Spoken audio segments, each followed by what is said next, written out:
And so one of the things I'll mention later in one of Pernisha's questions is just about how to model that in thought and action. Our young people this is a difficult time for us all, and I don't deny that.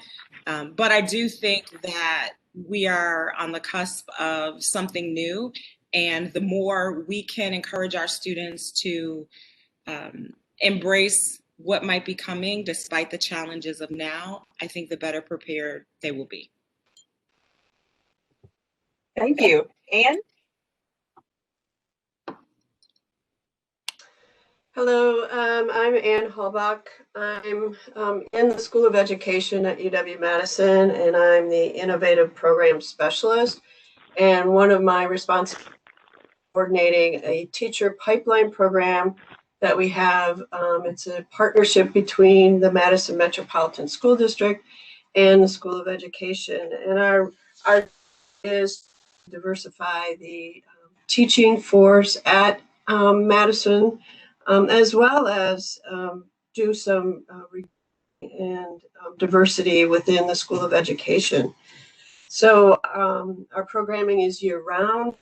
We have a week-long commuter program in the summer, and then our students come to once a week the school year. The pre-college includes introduction to education, career exploration, and college preparation. And we do a lot of things with our team scholars and giving them experiential experiences. We work with our team scholars, apply to our program, and we concentrate on 11th and 12th graders at Madison. And they also will do internships, research with UW and working with teachers. And this year we've finally launched and are able to have our teen scholar 12th graders or seniors will be taking a course this spring in a dual credit, using the dual credit options program. I would say what has been, or what was probably most eye-opening was how much our students really enjoyed connecting. It was a little bit difficult at first to get them to talk, but we found ways to help them engage. And I think engagement is a totally different beast from we had in person. And we had a lot of support from the Madison School District as they were also how to get students to engage. So we felt very fortunate to have those partners with us. The thing I hear from our high school scholars is how important this connection is and maintaining this connection with each other. So I think it's been a really valuable endeavor. And as Karen said, it was quite a switch, and the time was really difficult to, quickly change our program over a couple-week time period to actually be doing it virtually. But there are many ways, and we'll talk about it later, how this might work in the future. Thank you. Ron? Got to hit unmute here. Good afternoon, everyone. So I'm Bryan Jetty. I'm the director of the Information Technology Academy here at UW-Madison. We're housed in the central IT unit here, DoIT, the Division of Information Technology. We've been around since 2000. We have a 17-year partnership with colleagues in the People program, so Gail's going to be talking about that in a minute. But our students come through ITA. We have 3 sites, one in Madison, one in Lac du Flambeau, and one in Oneida. And so the Madison students, that's primarily, historically, primarily all in-person year-round activities with the students coming to campus. With our Lac du Flambeau and Oneida sites, those programs are 7 years old. That's set up as a blended learning approach. So a couple times in the fall and a couple times in the spring, staff members go out to those sites and have cohort weekends with our students out there, and then we bring them to campus for a spring conference and for a senior residential experience where all of our rising seniors are together. So we have a mixture of blended learning that's historically been baked into our program, which kind of helped us out at the beginning of all of this. But I would say, just to piggyback on what Ann said in one of the main takeaways here, it's probably self-evident for the 100+ people in this call. This is why we do this youth work. But just like the students get so much out of working together with one another and all that cohort building, this absence of not being able to meet in person is taking a toll on team members.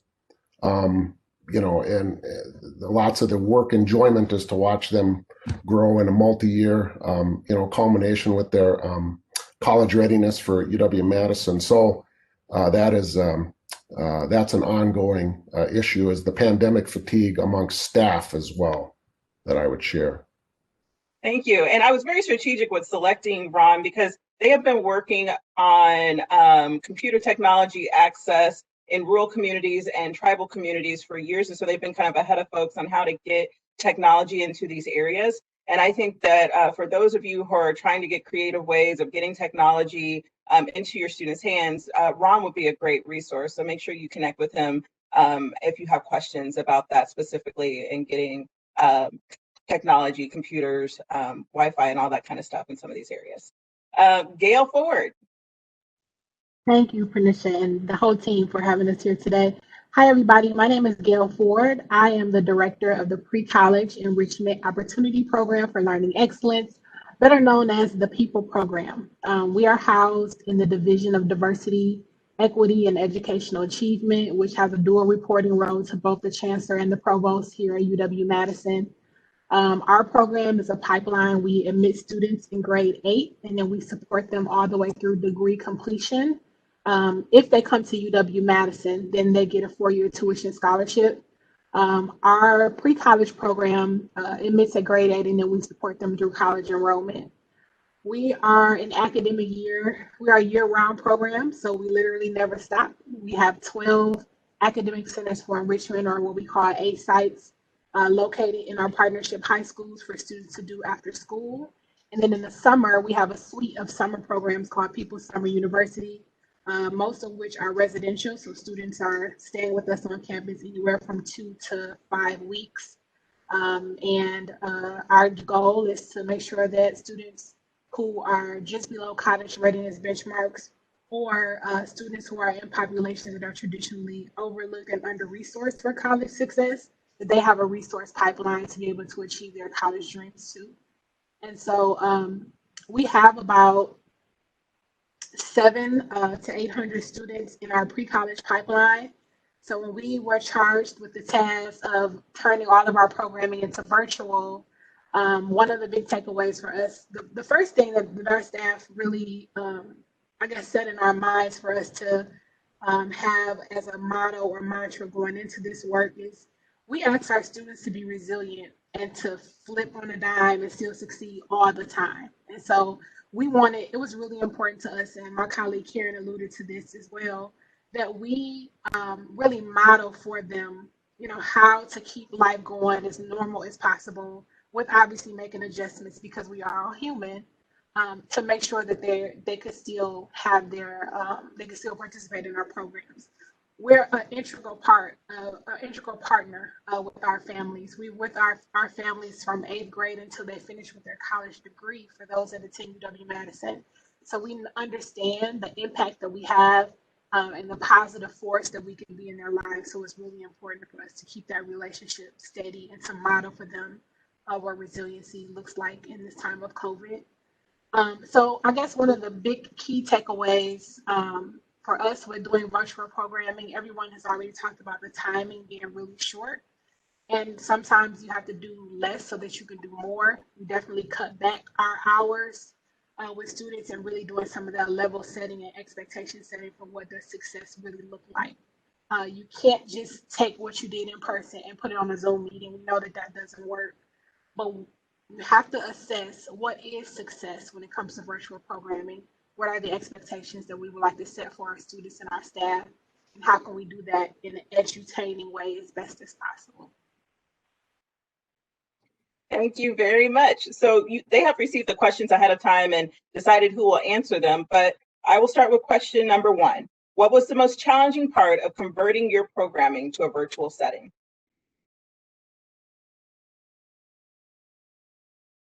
Anyone can answer this now. I guess maybe I can start if that's okay with my fellow panelists. So we've all alluded to the timeline, which was in some respects the biggest hurdle, trying to create something fulfilling and challenging and rewarding for students within a relatively short period of time. And no matter what industry you work in, no matter what you do, you probably had some version of that last spring. I think the other challenging piece of it was mixed expectations and attitudes of students. Our program is multi-summer, so they spend 3 weeks with us after the first year, several more weeks with us after the second year. If they apply and are admitted to UW-Madison, they then come back for a third summer. And so all 3 cohorts were engaging this past summer in a virtual environment. Some of those students had previously had face-to-face experience in the Bell program. Our entering cohort knew nothing different than the virtual experience.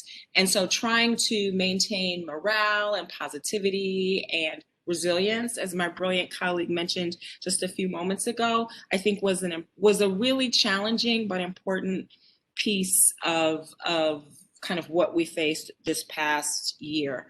I think the other piece I would add is helping our instructors get up to speed. In the course of each summer, students take specific Bell courses related to business. They do corporate excursions. There is social emotional programming.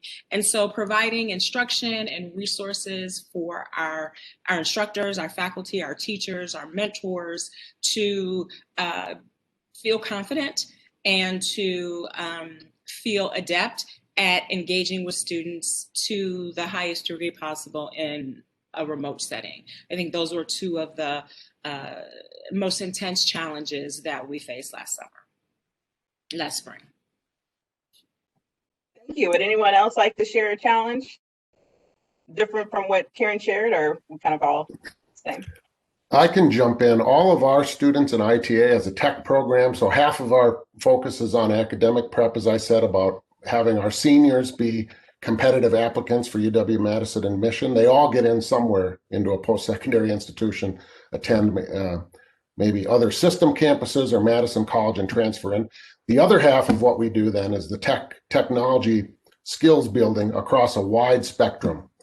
They do a tech-related internship on campus and come with us. But all of our students at the outset of the program are issued net IDs, and we all provide them a laptop on a loan agreement. It's licensed with all the university licensed software that staff and faculty have. And of course, because they're 15-year-old kids, there are tech issues, troubleshooting that has to occur.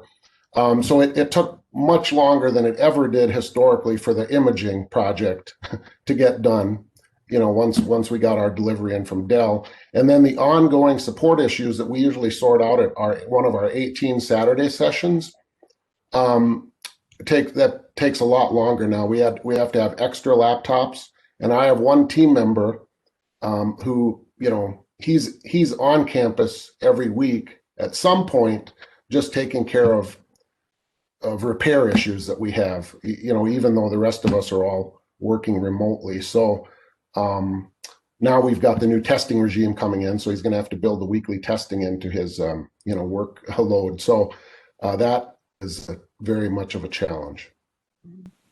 And I would just add that I echo a lot of what my colleagues have already shared, but when you get into the virtual, one of the things that we did was we added a new position of virtual classroom manager for each virtual session. And these were mostly undergraduate students who worked for us in the past. And so we hired them in this role to really manage the virtual space, just like we're here in this conference today, and Pernisha has people behind the scenes that are helping to answer questions, get people along back in when they, that's important for students too. And so if you're able to have funding to be able to do that, we highly recommend having a virtual classroom manager to help with taking attendance, monitoring the chat for students. That was really helpful in making sure that we could use most of our time for instruction time, because we learned very quickly that it could take 20 minutes to start a lesson because you're just trying to get everybody up to speed in the virtual space. So would anyone like to share like what their actual virtual program looked like? Like compared to what it looked like before, you were doing all this stuff in person. What were the major changes other than speaking to them through a screen? I think, one of the things that we had to be very cognizant of was the time. The kids were already in school all day long, and we're already getting burned out from being online. So we shortened our meeting time from 2 hours, which was usually on campus, to 1 hour, and sometimes even cut it to 45 minutes, just making sure that what we was not just flooding them with online time. Also, engagement became just a whole different uh, a way to connect with students in the Madison School District, and I'm sure it's across the state or the country. Students are not required to turn their videos on, so it's really hard to tell whether a student's engaged or not. But we really had to use all of those other features that are available, including the chat, and making sure that students could respond in the way that they were the most comfortable. I think one of the best lessons we had is when we were talking to teachers in the school district, of them reminding us that in a virtual space, you're going into someone's home and you have to be respectful. And for some kids, they don't want to show what's going on in the background.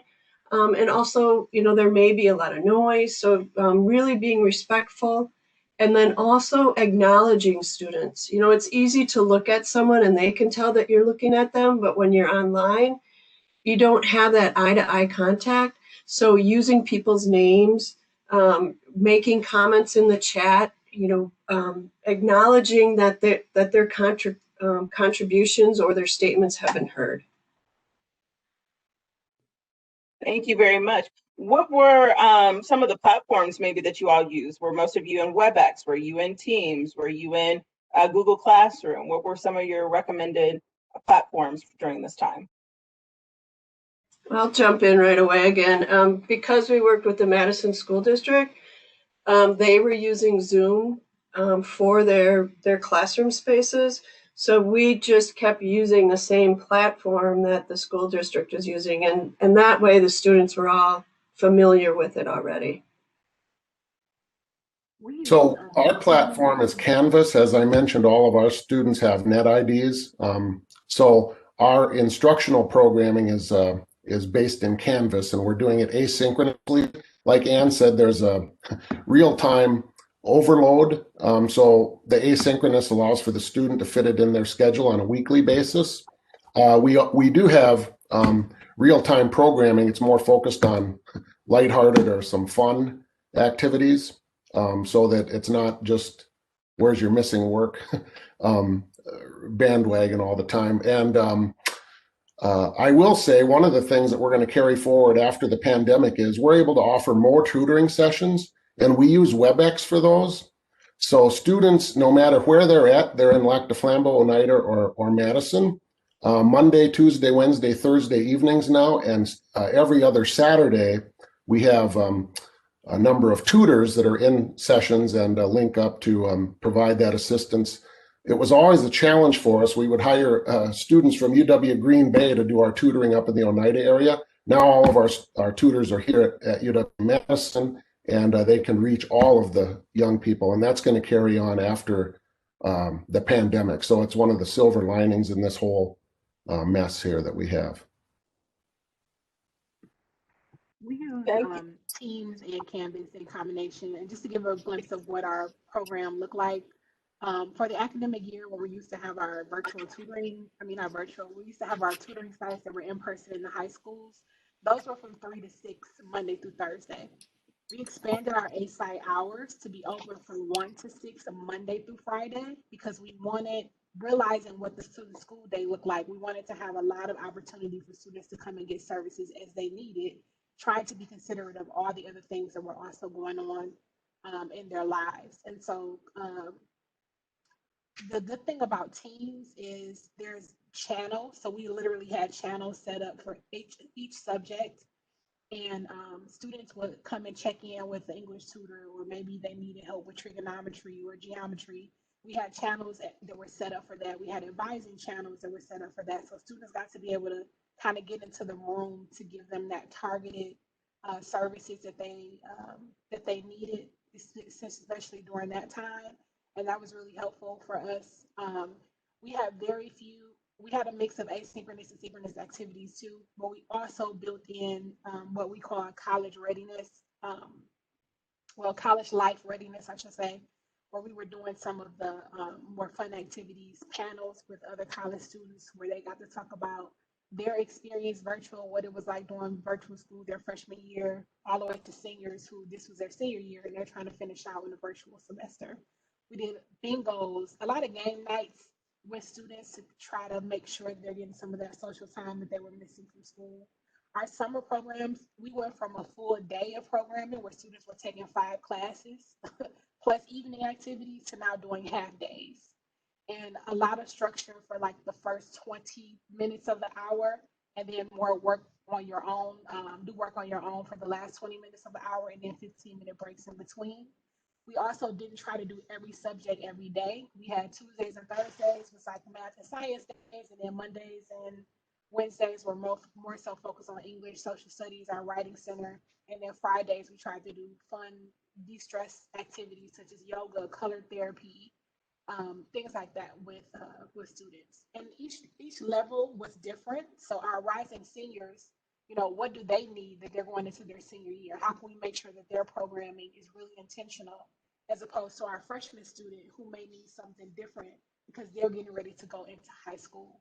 So the time that they met and what they got really did depend on their grade level, and it was really specialized to what that student is going to, is what we anticipate that they will need coming up for that next year. Thank you. I'm kind of doing questions both from our pre-selected list and then a couple from the chat as we go along, because they kind of fall in line with some of the answers that you all have given. And one of the ones was, how have you encouraged students to participate, especially if you can't tell if they're participating because they're not on the cameras? Like, how are you tracking success to know that they're actually engaged in the activity if they're not on the screen? I think one thing that we found that was really successful is, in the large group, students tended to not really engage, but using breakout rooms and Zoom, putting them in small groups, letting them talk with each other, giving them that space, that was really helpful.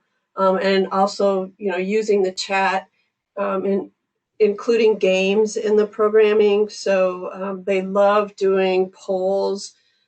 They like, playing games like Would You Rather. They could go on and on and on. They just, have so much fun, and the craziest things they come up with. And I think that's just really helping them, and it's helping us too, because we know that they're having fun.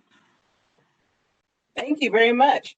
So for those of you who didn't run virtually traditionally, do you all think you will keep some sort of virtual aspect to your program post-COVID-19 closures, knowing what you know today? I can jump in here. I would say absolutely. We will keep some level of virtual engagement. I've had lots of thoughts about this, and I think we learned a lot this past summer that has already enhanced our connections with students during the academic year. I think going forward, and this actually worked to our benefit. This actually worked for us. We typically start our programming the week after the 4th of July. However, the 4th of July is on a Sunday this year, and so our options were either to delay students coming for a whole week or start the Monday after the 4th of July. And our experience in the virtual realm will allow us to start that Monday for the first week virtually, and then ideally have students come that next week and finish the rest of their Bell Summer. And so that really kind of helped us think about the timing of our programming a little differently. I was going to say something else, but I forgot. It's all good. It's all good. Anyone else thinking about ways to keep a virtual component in their program post COVID-19 closures? Absolutely. So we've just already said that a lot of our parent orientations, things of that nature, will probably remain virtual. Anything that we can do to reduce the amount of people in the space.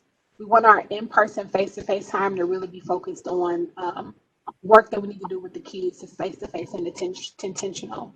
We have a virtual writing center that we developed since COVID. We used to do that in our A sites. We're going to keep that in a virtual space because it'll allow, especially our seniors, to connect with staff no matter where they are, especially when they start writing on those college essays. Some of our tutoring will definitely still take place, virtually, but we really want to get back to our in-person summer program.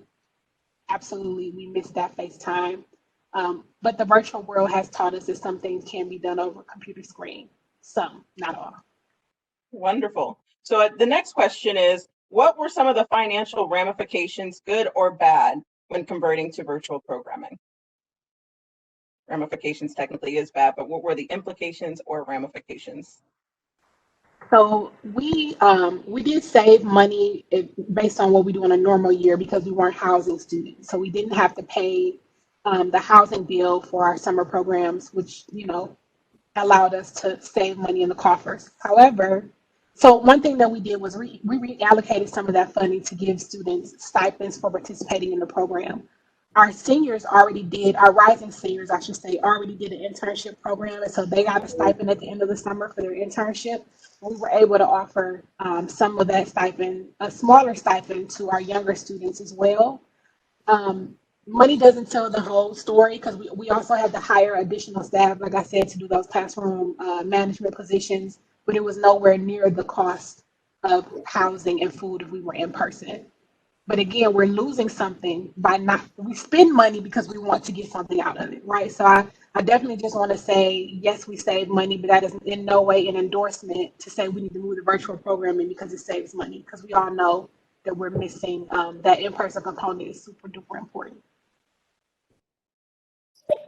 And I would lean into that because we absolutely like the People program. We're a summer residential program primarily, and so not having to house students and feed them, we saw that in significant savings. However, we needed to provide technology for some of our students, and so making sure we had laptops or hotspots to share with students who would not have been able to participate had we not been able to loan them devices had a financial implication as well.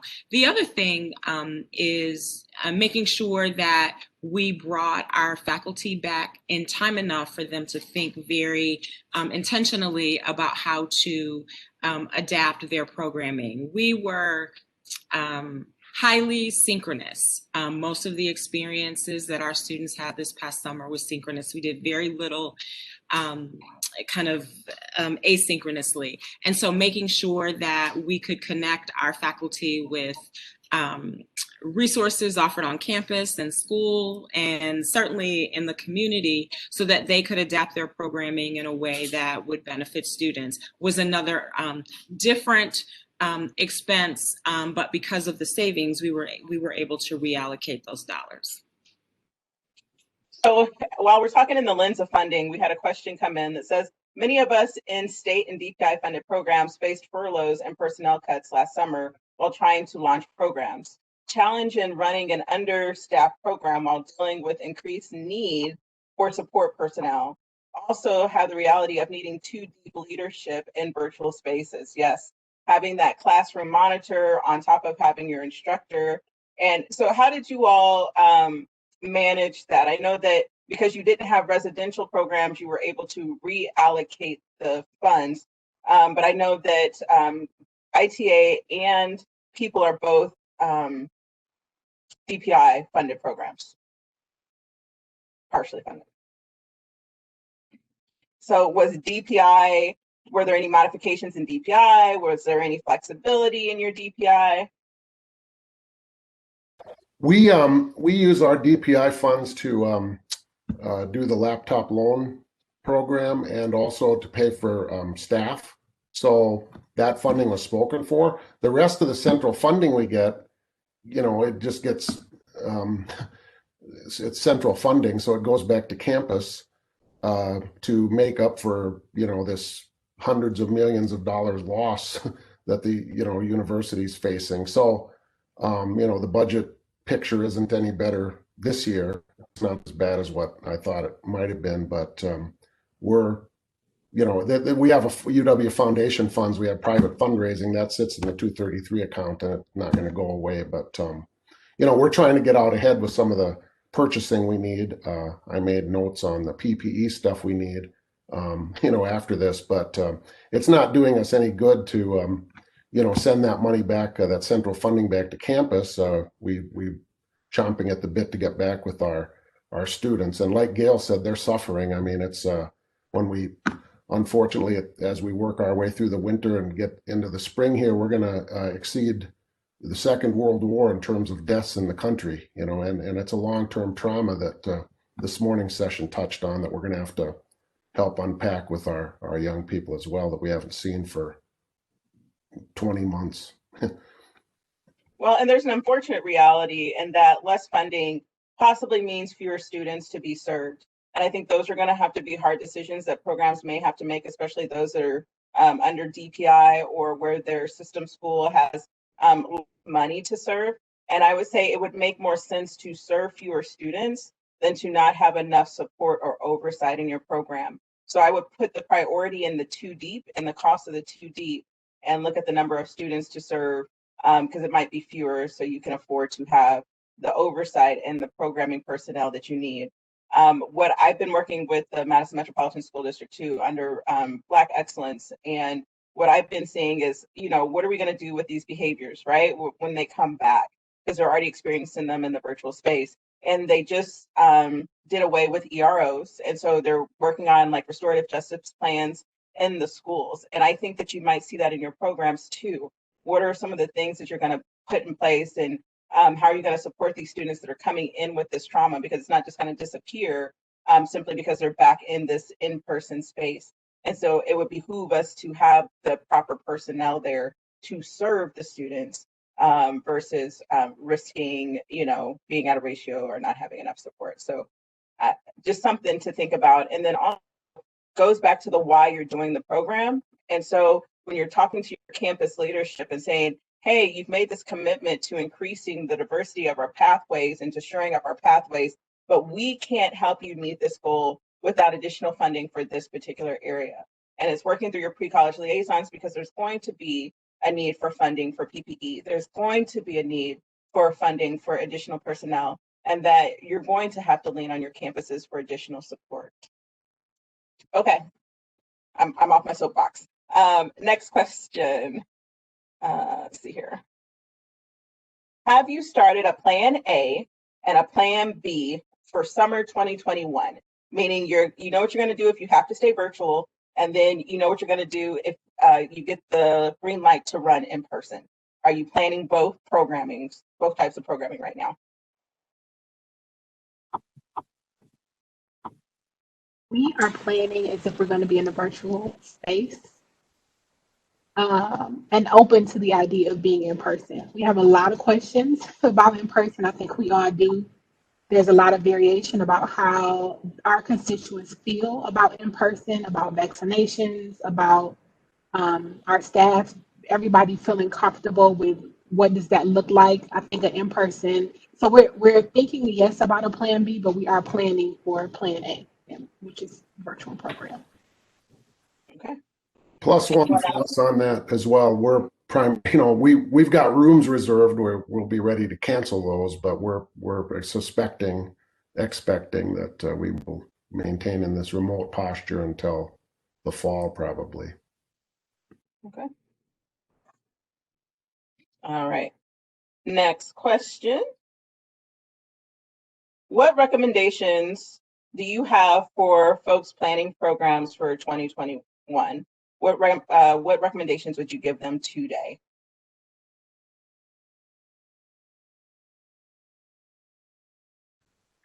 As best you can, make a decision to decide. I would say to plan for virtual. That's my first recommendation. Start with preparing your staff and your systems. Start with preparing your staff and your systems. Everybody from the instructional staff have meetings in the same spaces you're going to have students in, so you can understand what that feels like, how to navigate that, because that's going to ultimately help you to understand the nuances of being in that space and providing a meaningful experience for your students once they get into that space. If you can, sit in the spaces, the virtual spaces your students are already in, because it's going to help you to understand how they've been socialized into a virtual space in school and what that looks like, and the new socialization that you're asking them to overcome and to switch over to when they come into a virtual space with you. Understanding those two things is going to help for whatever you plan, because I'm confident the content will be good. But how do you connect? And connecting will help you to connect better if you understand the environment that they're coming from, and then the environment you're asking them to go into. That will help break down a lot of barriers to making sure you get to the meat of what you're trying to achieve in the summer. Watch screen time. Less is more, and cut out some of the fluff. And I would say start every day with the social emotional learning question or activity, and acknowledge the human in the student first before you jump into a math problem. Thank you. Anyone else have any advice? How do you follow that, right? Those are incredibly wise words.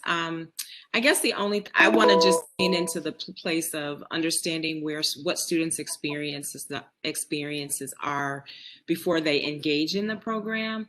I think one of the things that worked in our favor last summer was that during the spring semester, so many school districts, and we draw students from throughout the country, were engaging with students asynchronously. So the fact that we were able to provide a synchronous experience for students kind of helped with encouraging participation, active participation, because it was different from what they had experienced in their own schools. And so I would just add that very small piece to the wonderful advice that my colleague offered. Okay, so now we will do the breakout groups so people can talk amongst their smaller groups about some of the planning that they're doing, what they're considering for virtual, if they went virtual this summer, if they didn't this past summer, and just what their plans are for plan A and plan B for this summer. So Tom will break you out into your group. You'll have about 10 minutes to talk. We'll do about 5 minutes of questions afterwards, and then we'll move on to our next activity.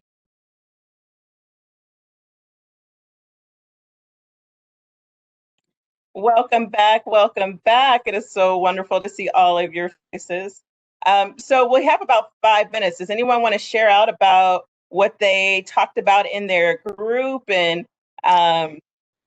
yeah, just any kind of feedback on the panel and what you thought about the panel and what you discussed in your groups? We have time for about 2 folks.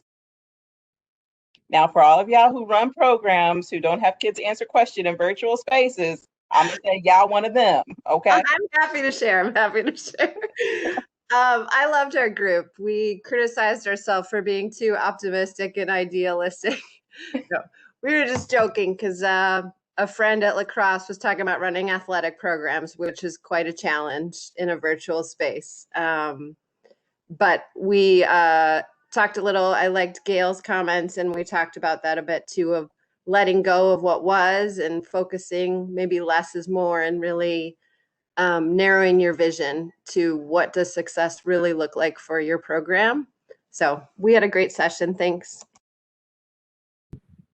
Something that came up in our group was utilizing the resources that our campuses already have. So at UW-Madison, we can access Menti. We have Teams. Some of us have Canvas.